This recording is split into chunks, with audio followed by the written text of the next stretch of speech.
Friday morning here anyway, the live stream. I'll give this a couple seconds. I want to get my other things set up here. Just kind of go through and talk about what we did this week, and I want to focus today on actually goals and goal setting, and see if where you are is where you want to be, and that's kind of a struggle for a lot of people. So hold on while everybody starts populating in. Let's see if I can pull this up on my iPad. Hope everyone's doing well. Let's see here.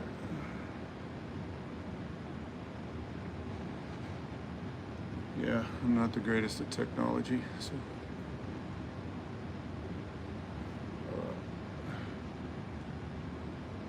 Oh well, we'll figure it out later. But yeah, I just wanted to see, ask a question. Are you where you want to be on your jewelry making journey, I guess?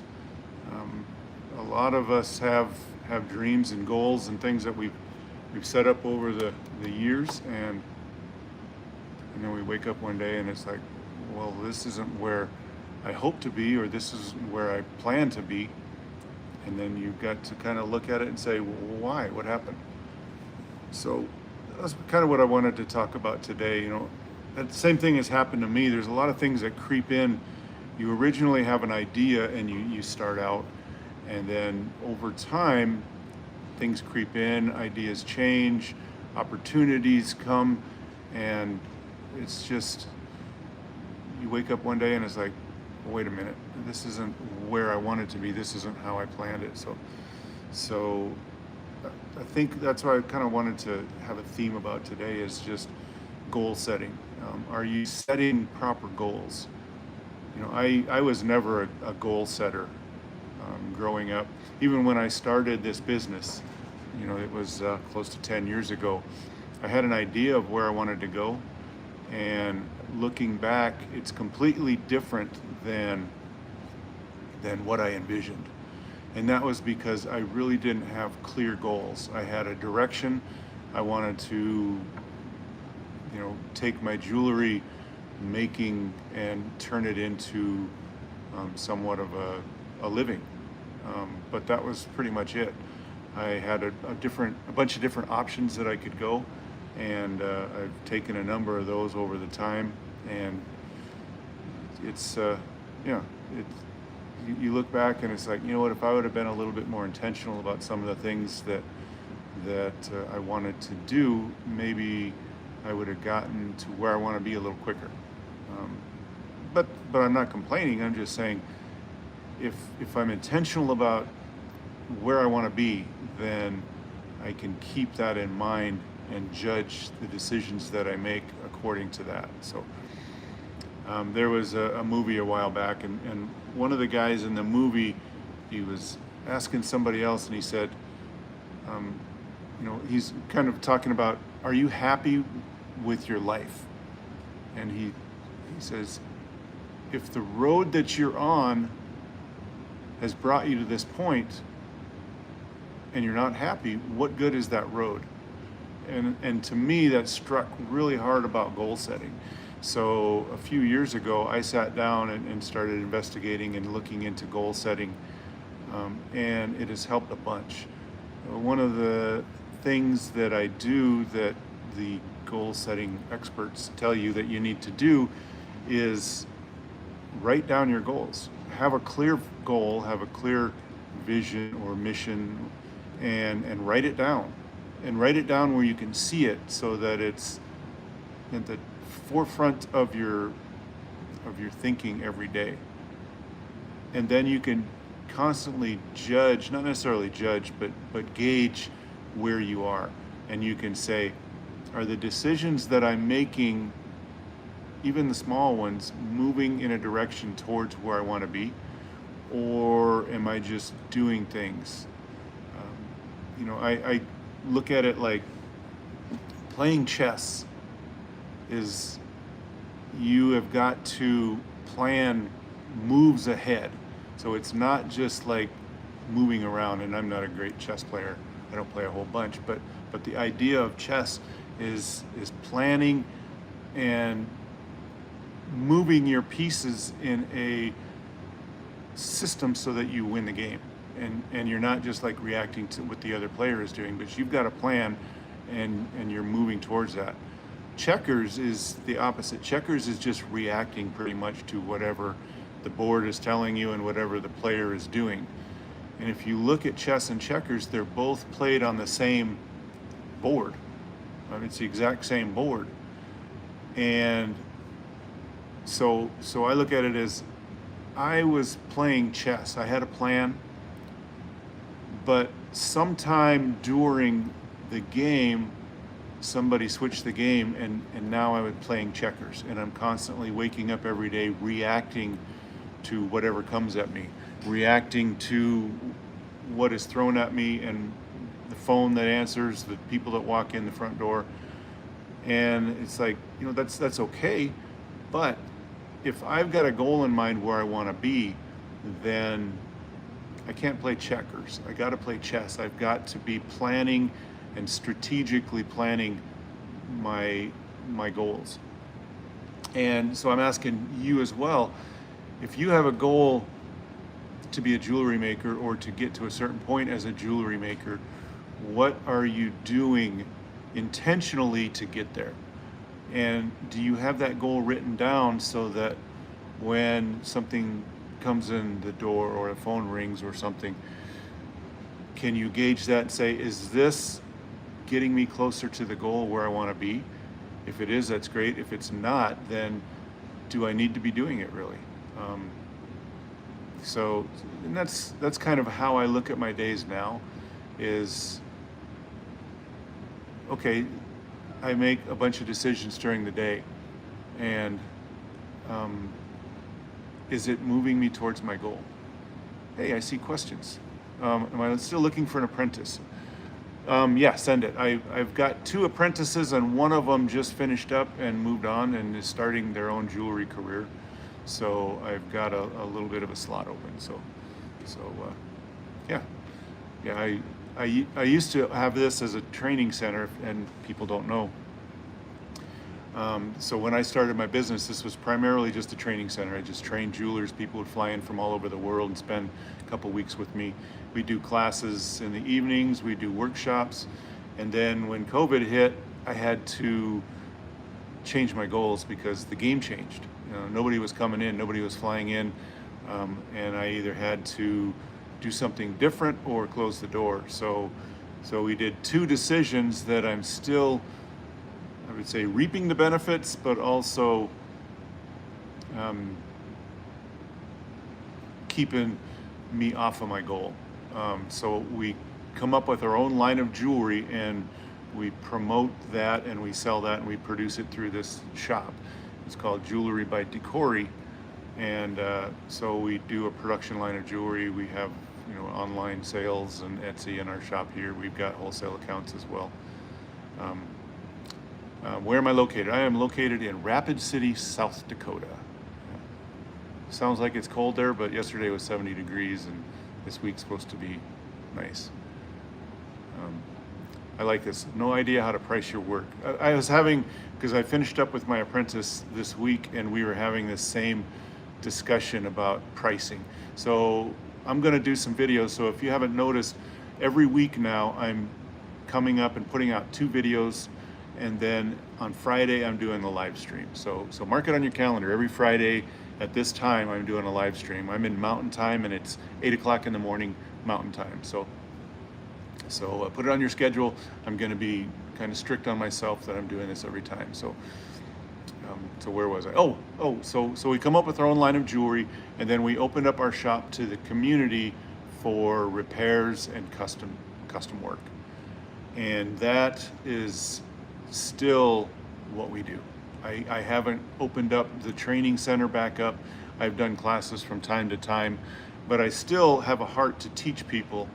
And so that's why I've switched my focus from teaching classes right now to teaching apprentices. I would rather focus on people who want to turn jewelry into a career rather than somebody who wants to come in and say, I think it'll be a fun date night for me and my wife to come in and learn how to make a ring or something like that. So that's kind of like how I said, I had a goal. I wanted to be a training center, and then things changed, so I had to pivot. And now, like I said, I haven't pivoted back. So, and it's not bad, because this, it's keeping the lights on, it's keeping me motivated, it's keeping people working here. But I still have that heart to teach. So that's why this past month I've refocused my energy onto making YouTube content. Because it's like, I look at it like my training center. You know, I want to teach and train people the things that I know, because I can't take it with me when I go. But I don't have the time to do it here in my shop anymore, because, you know, at any moment I've got 50 jobs in the house, whether it's repairs or custom jewelry. There's production pieces that are ordered every day. So it just keeps me just running all the time. So I get up in the morning, and the first 2 hours of my day are dedicated to making content for this YouTube channel. So if you haven't checked out some of the content we've done lately, I suggest you go do it. This last week we focused on casting. So I produced or made 2 videos focusing on casting. Next week it's all going to be on soldering. So I'm going to have a couple of videos that are just focused on soldering tips, techniques, tricks, things that I do. We'll do some pieces, and I'll kind of walk you through the mentality of how I go about soldering. And I'm not saying that the way that I do it is the way to do it. There's a number of different ways that you can go about making jewelry, but it just, if you don't know, it helps. So stay tuned next week. On Tuesdays and Thursdays is when I release my videos, usually in the morning, 8 o'clock, 9 o'clock my time, somewhere in there. But every week we're going to be having 2 videos. So next week is soldering. I think the week after that I'm going to be focused on stone setting. Then the week after that I think we're going to do some polishing techniques. And then after that it's free. So yeah, I like how a couple people want to know about pricing their work. So I might do something quick. I might do a live thing, but I won't forget to address that. So I've written it down in my mind, and when the video is done, I'll write it down on paper. So it's kind of like my goals. If you don't write it down, it's gone. You know, especially when you're dealing with 100 things that come in the door every day. If I don't write things down, then they get lost. So again, this last week we just did casting. So I did one video that I walked through everything from wax injecting, cleaning up, treeing, investing, casting, and then on Thursday I released one that was just on techniques of treeing pieces up for the casting process, why I do things, and things to look out for so that you're not creating extra work for yourself down the road. And that's one of the big things that I really like to focus on, is identifying defects before they happen and modifying your tools or your techniques so that you can avoid those defects later on down the road. Because if you have a tool that's creating tool marks every time you use it, then let's modify the tool so that we don't have to do that. Let's see, we got another comment. I love making jewelry, but I'm worried if I went full-time, it would just become a job. Have you ever had to do? Yeah. I've got a couple of videos that are exactly talking about that. And you've really got to understand that if you get joy out of making jewelry, if you turn it into a career, the possibility of that joy could be stripped, because now you've got deadlines, and now you've got overhead, and you've got to crank out work so that you can pay the bills, and eventually it just turns into a job. You've created yourself a job.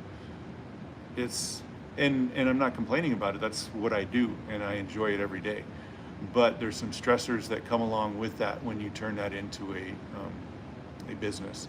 So just understand that. And like I said, there's a couple of videos that I've made that address this same thing. So it's like, count your costs. Do you enjoy making jewelry? Then just continue to do it as a hobby or a side hustle or whatever. But if you turn that key and turn it into a job, it changes the dynamics of your jewelry making, and it's going to change your mentality about it as well. So you've got to be careful and understand going into that that's going to happen. It might not happen right away, but it will happen, because again, with business and with job, there's a lot of things that come along that aren't fun, and it's just part of doing business. So just understand, if you enjoy making jewelry and keep enjoying what you're doing as a job, and do the jewelry as a side hustle, or as a release, or your meditative place where you just kind of get lost and do things. It's funny, when I was just getting into jewelry making 40 years ago, I had a job as a jeweler. But then when I went home in the evenings, I had a jewelry bench, and I would spend evenings working on jewelry. And it was like my getaway. Even though I was making jewelry during the day, I would make jewelry at night, but the mentality was different. I could do the things that I wanted to do. I could enjoy doing it. There wasn't somebody standing over me saying, we need this done now, we need this is your tasks for the week or something like that. So just understand, if you decide to get into it full time, there's some great benefits for it, but there's also going to be some side things that you've got to pay attention to, because it'll strip the joy if you let it, if you're not paying attention. Mold making issues over here. I'm a master mold maker. We're doing some stuff. I've got some, I don't know if I've done 1 or 2 videos on mold making, but we do, the rubber molds, we do the silicone molds, we do all that stuff. So I'll have to write that down and address that in another video as well. So I'm kind of getting off on a bunch of rabbit trails. I've got a whole bunch of, if you've seen my desk right now, my bench, it's crazy. I've got probably 30 or 40 jobs that are sitting here waiting for me, and I enjoy doing them, but I enjoy doing this stuff as well. I enjoy making the videos and teaching other people. So every day is kind of a battle that, okay, I've got responsibilities, but I've also got things that I want to do to grow this channel and to spread the education. The 3 things that I really want to do through this channel is educate people, equip people, and encourage people. And so these live Friday things are more of a little bit of education and equipping, but more encouraging. So today, like I said, the focus is on goal setting. If you don't write down your goals and you don't have clear goals, I suggest that you sit down and think about it. Where do you want to be? What do you want to do as a jewelry maker? Is it just a side hustle? Is it just a release? Do you just get joy out of it? Or do you see something bigger that you want to turn it into a career or a business or something like that? And if it is, then sit down and say, okay, what is that going to look like? And to start making small goals and large goals. And then again, I said, write them down and visit them every day, so that the things that come at you are filtered through that. So you can say, okay, is this contributing to where I want to go? And if it's not, then debate, okay, is it worth doing, or do I need to say no? Because whenever you say yes to something, you're saying no to something else. So like I said, if I've got a whole bunch of jobs in and another one comes in and I say yes, then that makes the timeline changes for all the stuff. So I've got to understand that and know that. So again, if you want to pursue jewelry as a business or a career, then that goal has to filter all of the things that come into your day. So you can say, is it worth doing what I'm doing now? Is that going to draw me closer to where I want to be? So just a little advice. If you have goals, write them down, visit them every day. So again, next week we're going to focus on soldering. So we'll have a bunch of soldering projects. I'll show some different techniques and some different different ways I go about doing things. Like I'm getting ready to size this ring, but it's already set with a big piece of turquoise. So I've got two options, and I'm kind of weighing them out. So I've got this little dish, and I'll show you right here. It's a little stainless steel dish, and I fill that up with water, and I can submerge stones in the water as I'm soldering. And sometimes that goes as planned, but sometimes if you've got a thicker shank, the water cooling the silver down overrides the torch, and it doesn't allow the piece to get hot enough to solder. And I think this one is a borderline. So I'm going to probably pull this stone just so that I don't have to deal with trying to solder this while the majority of the piece is submerged in water.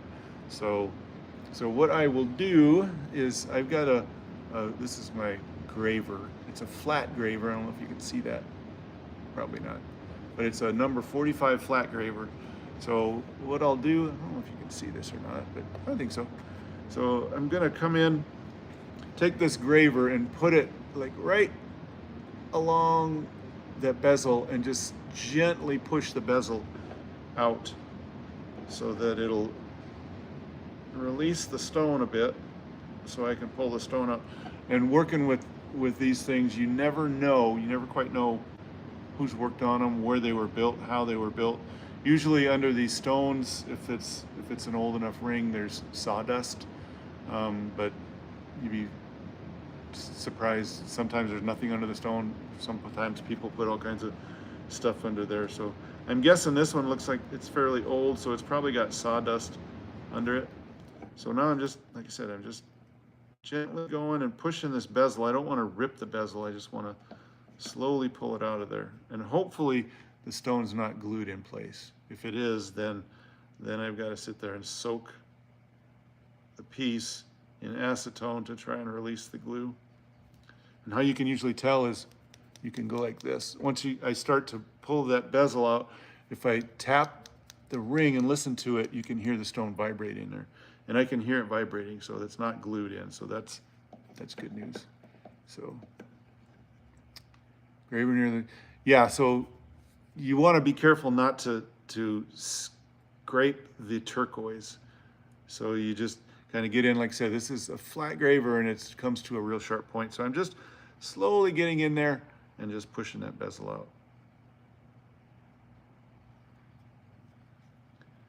And I'm really careful not to stab myself or to scar the stone. And then I've got some of this, this is Wicked Sticky Wax. And, oh, look at that. So you can stick that on there and then the stone comes out. And, oh, what is that? Like I said, sometimes you find some crazy stuff under the stones. This, yeah. It is cardboard and a matchbook cover. It says, Motor, Hotel, and Dining Room. Close cover before striking. That's pretty cool. Except it's all soggy and green.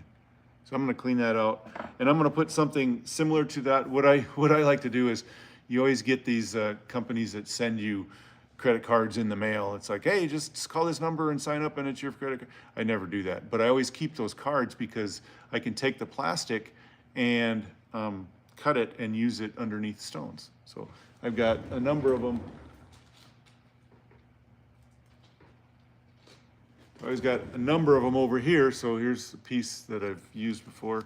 So I always get these little cards in the mail, and that's what I use. I cut them up, see, like this. I cut them up and use them underneath stones because they don't absorb water, and you can cut them to any shape you want, and they're consistently shaped. So it's, to me, it's a little it's a little easier than working with sawdust, because again, sawdust, it absorbs water, and I've seen some of them where they absorb all kinds of crazy stuff and they stink, and it's just not pleasant. So I like to use a little bit of that plastic because it doesn't absorb water, it doesn't absorb odor, and you can cut it to whatever you want. So very cool.